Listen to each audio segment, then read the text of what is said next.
She told me she wanted to date other men, and that I had to fight to win her back. I laughed, but inside, my heart was breaking. It started like any ordinary evening, quiet, familiar, safe. I was scrolling through my phone, half watching a show we had been binging together, when a message popped up from my wife. At first, I didn't pay much attention. Then I read the words, and my world tilted. I want to date other men. If you want to stay with me, you'll have to fight for me. I laughed. I really did. Nervous, incredulous, maybe a little bitter laugh. But behind it, there was a pit in my stomach I couldn't shake. The message felt like a challenge, like a game I wasn't ready to play. And yet, I couldn't stop staring at it. Her words, confident, teasing, almost playful, carried an underlying weight I couldn't ignore. We had built a life together that felt stable, warm, and familiar. The kind of life where small touches said more than words ever could, her hand brushing mine while cooking dinner, her laughter echoing across the living room, the way she'd rest her head against my shoulder without saying a thing. Those moments made her message feel surreal. How could someone who had shared so much suddenly throw a gauntlet like this? I paced the room, feeling the floor beneath my feet, the grip of the phone pressing into my palm. The air was thick with tension, the familiar scent of her perfume still lingering from earlier in the day, and I realized how much I noticed it, how much I missed it already. I tried to imagine her saying those words face to face, and the picture made me shiver. Not with fear, exactly, but with the sudden awareness that things were changing, maybe forever. Memories flashed in my mind, Sunday mornings wrapped in blankets, quiet conversations over coffee, the way she'd tilt her head when she laughed at something silly I said. All of it, ordinary moments, suddenly felt fragile, like they could be swept away with a single decision. I sat down, heart pounding, mind spinning. Part of me wanted to respond immediately, to type a sharp, witty comeback that would mask the hurt underneath. Another part, the part that knew her better than anyone, wanted to wait, to see if this was just a test, a challenge thrown in jest, or something deeper, something she truly needed. Her message wasn't just a shock, it was a mirror, reflecting my insecurities, my fear of losing her, and my curiosity about what she truly wanted. I realized, in that quiet living room, that nothing about this relationship was simple. And maybe that's why it had been so powerful all along, because it had meaning, depth, and moments that mattered. So I laughed again. Not out of amusement this time, but out of disbelief. Out of understanding that the next few days, maybe weeks, would test everything I thought I knew about love, trust, and what it really means to fight for someone. The morning after her message, the world seemed the same, but I knew it wasn't. Sunlight streamed through the blinds, hitting the floor in warm, golden stripes, and I sat at the edge of the bed, phone in hand, staring at her name. I wanted to call her, to demand answers, but even as I imagined the conversation, I hesitated. How do you respond when someone you love drops a bomb like that and expects you to fight? Part of me wanted to argue, to tell her this was absurd, to assert that our life together was enough. Another part, a quieter, more honest part, whispered that maybe this was something she needed, something she couldn't fully explain yet. And yet, I felt a sting of humiliation, as though our shared years could be challenged so casually. I replayed our last week together, noticing all the little signs I had overlooked, the way she lingered on texts from friends, the half-smile she gave when recalling a conversation I hadn't been part of. Nothing overt, but enough to stir a quiet, gnawing doubt inside me. The contrast between the woman I knew and the woman now proposing this test was dizzying. I wandered through our apartment, touching things almost compulsively, her scarf hanging over a chair, the mug she always used for morning coffee, the worn cushion on the sofa where we spent lazy Sunday afternoons. Each touch, each familiar scent, reminded me of the life we had built together, the intimacy and comfort that seemed suddenly threatened. It was as though the ordinary objects around me were both anchors and accusations, proof of what we had and evidence of what I could lose. Sitting by the window, I watched the city hum outside, couples walking hand in hand, laughter spilling into the streets. I imagined her among them, free to explore, to flirt, to test boundaries. My chest tightened at the thought, a mix of jealousy, fear, and curiosity twisting together. And yet, there was also a spark of amusement. I couldn't help but smile at the audacity of it all. Who sets up a challenge like this? Only her. Only someone who knows your heart so well she can shake it without breaking it. I thought about what it meant to truly fight for her. Not in anger or desperation, but in understanding, in proving that our bond was worth defending, in ways that words alone could never convey. Could I rise to that challenge without losing myself in the process? Could I remain sincere, patient, and loving while navigating the emotional minefield she had just laid before me? I leaned back, running a hand over my face, feeling the weight of indecision settle in. The silence of the apartment pressed in, broken only by distant city sounds. And in that quiet, I realized that the next steps I took would define not just this relationship, but the depth of my own courage and emotional honesty. For the first time in a long while, I felt truly alive in my vulnerability. And I knew, with a mix of fear and anticipation, that this was only the beginning. A few days after her message, she smiled across the breakfast table, as if nothing had changed.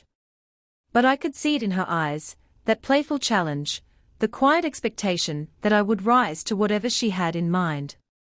She suggested, almost casually, that we spend the afternoon at a friend's gathering, nothing overt, just her mingling while I watched, tested in subtle ways. I felt a cocktail of emotions swirling inside me, amusement at the absurdity, nerves at the uncertainty, and a flicker of excitement I couldn't quite place.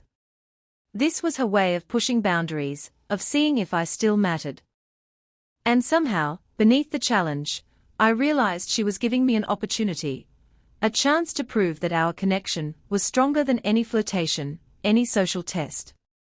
At the gathering, she moved with effortless grace, talking to friends, laughing lightly, the kind of laugh that used to make my chest ache in delight. I followed her quietly, observing, noting every small gesture. The tilt of her head when she smiled at a joke. The way she brushed a stray hair behind her ear.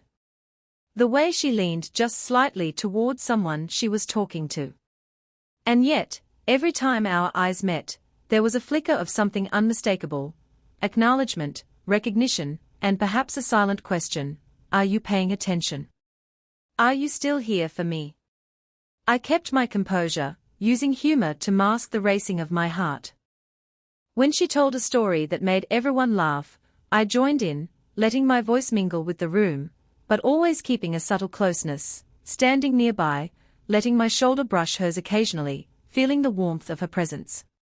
Each accidental touch, each fleeting glance, carried more weight than words ever could. During a quieter moment, she leaned against the counter, and I offered a drink. Our fingers touched briefly, a soft, lingering connection that made my pulse spike. My mind tried to play it cool, but the warmth of her hand, the light brush of her wrist, reminded me that this was more than a social test, it was a dance of emotions, a delicate balance of desire and restraint. I realized that this challenge wasn't just about winning her back through grand gestures. It was about noticing her, responding sincerely, and being emotionally present. Humor, attention, subtle touches, all these small moments mattered more than a dramatic argument or a desperate plea. By the end of the afternoon, something had shifted. She caught my eye across the room and smiled, that soft, knowing smile that said she had noticed my effort, that I had engaged with her on a deeper level than just words. I laughed internally at how ridiculous it all felt, being tested, being observed, being gently challenged, yet beneath the amusement, a quiet satisfaction settled in my chest. I was still in the game, still part of her world, still connected in ways that couldn't be broken by a challenge alone. As we left, her hand brushed mine for a moment longer than necessary. I didn't pull away. I let it linger, letting the warmth and reassurance of that small touch speak for everything we weren't saying. This was the first proof, subtle, soft, but undeniable, that the bond between us still had strength, and that the fight for her heart, if it was even a fight at all, was only just beginning. The night after the gathering, the apartment felt unusually quiet.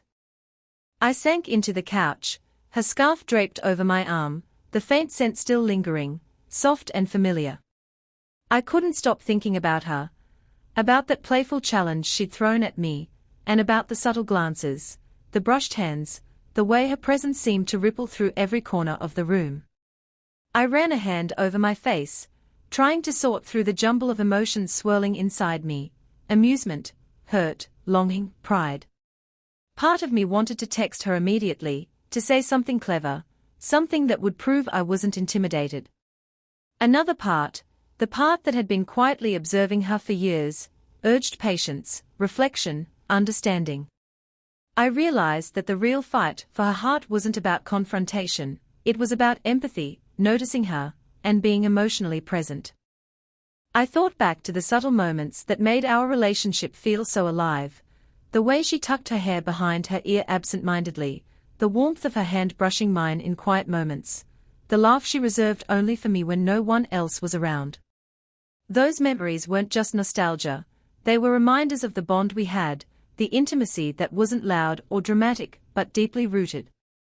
Her message had cracked open a space for vulnerability, not just hers, but mine too. I realized she wasn't challenging me because she wanted to hurt me. She was testing herself, testing us, exploring fears she hadn't voiced before.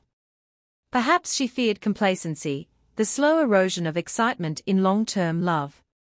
Perhaps she was seeking proof that our connection could withstand uncertainty, that love could persist even when boundaries were questioned. I closed my eyes, picturing her on the couch across the room, soft lamplight casting shadows on her face. I imagined her thinking the same thoughts I was: doubts, memories, tiny sparks of longing. I pictured us talking honestly, letting walls fall away, sharing fears and hopes without judgment. It struck me that intimacy wasn't about perfection or safety, it was about allowing each other to be seen fully, flaws and all. The quiet of the apartment pressed in, but instead of discomfort, it brought clarity. I understood that the coming days weren't about proving myself in grand, performative ways. They were about noticing her, listening to her, letting subtle gestures carry meaning: a hand on the small of her back, a shared smile, a comforting presence when words weren't enough. The challenge wasn't a threat, it was an invitation. I took a deep breath and smiled to myself, a mixture of amusement and determination curling in my chest. This wasn't a battle in the traditional sense. It was an opportunity to deepen our connection, to navigate the unspoken currents of desire, trust, and vulnerability. And for the first time in days, I felt ready, not with bravado, not with aggression, but with calm awareness, patience, and a quiet resolve to meet her where she was, even if that meant stepping into uncomfortable, uncertain territory. In that stillness, I realized something essential: love wasn't a straight path. Sometimes it was messy, challenging, and filled with unexpected tests. But it was always worth the effort, the courage, and the vulnerability. And I was ready to take the first careful step. Over the next few days, her tests became more subtle, more personal, and undeniably more challenging. She suggested dinners with friends, casual outings, and moments where she could interact with others in ways that naturally drew attention. It wasn't overt flirtation, but the way she carried herself, confident, graceful, and radiant, made it impossible not to notice. And I noticed. Every smile she gave, every soft laugh, every small gesture rippled through me in ways I hadn't expected. I watched her from across the room during one of these gatherings. She was talking to a man I barely knew, and yet I caught the way she tilted her head slightly, her hair falling softly across her face, the sparkle in her eyes that had always drawn me in. My chest tightened, a mix of jealousy and admiration, not bitterness, not anger, just a raw, undeniable awareness of how deeply I cared. And yet, there was amusement too. I laughed inwardly at the absurdity of being tested in such a quiet, unspoken way. Every moment became a lesson in observation and emotional presence. I noticed when her fingers brushed against mine while passing a plate.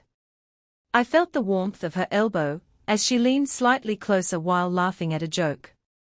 These were tiny, seemingly accidental touches, but each one carried meaning, tension, and unspoken acknowledgement. I realized that the challenge wasn't about other men at all, it was about how attuned I could remain to her, how much I could notice and respond with sincerity rather than desperation.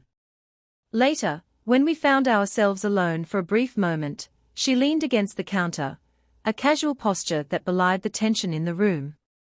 I handed her a drink, our fingers brushing softly. The contact lingered longer than necessary, and my pulse jumped.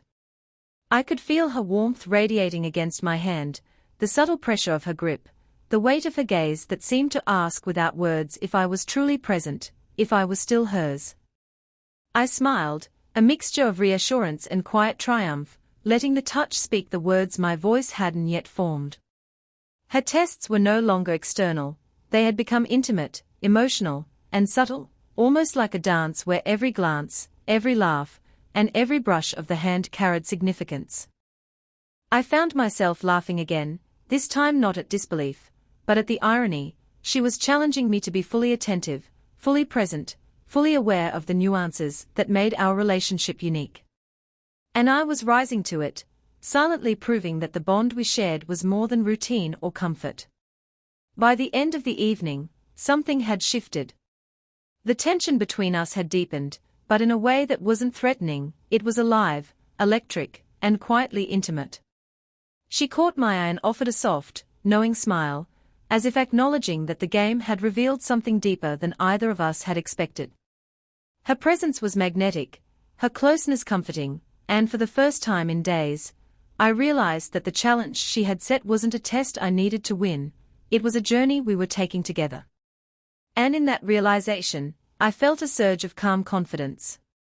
I didn't need to prove myself with grand gestures or dramatic declarations.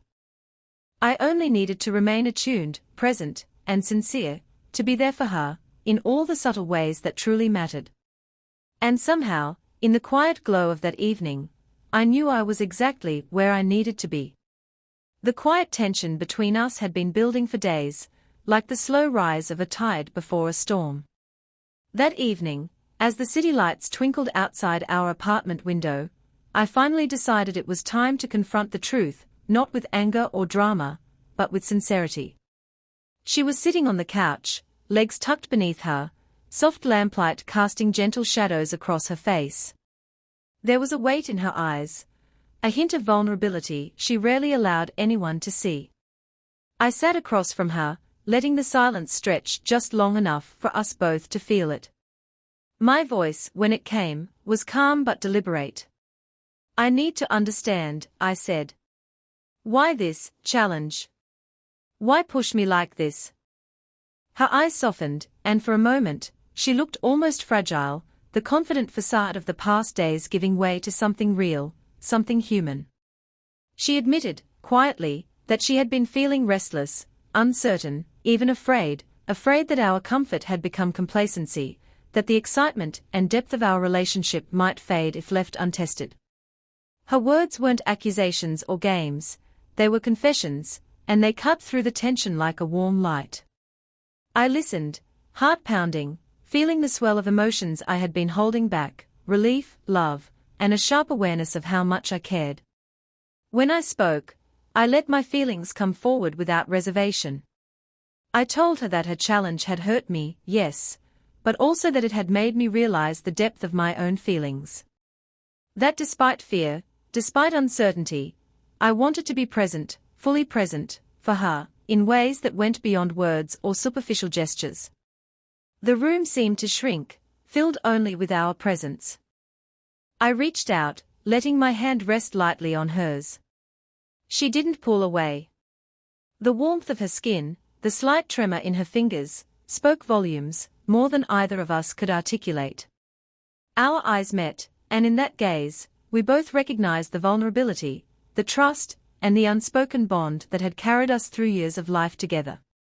She confessed that part of her challenge had been playful, almost teasing, but the other part was deeply rooted in a need for reassurance, for connection, for a love that could survive uncertainty.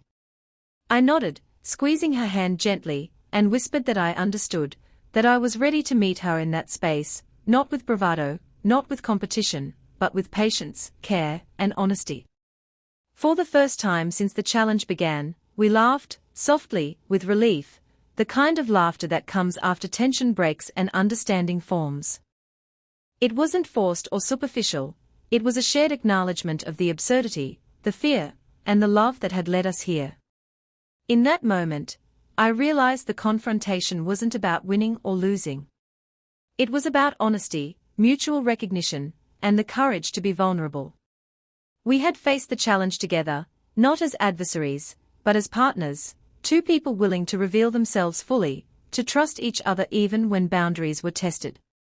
And as I leaned closer, our foreheads touching briefly, I felt the calm certainty of something profound, that love, when nurtured with honesty, patience, and attentiveness, could withstand tests, games, and fears, emerging stronger, quieter, and infinitely more intimate than before.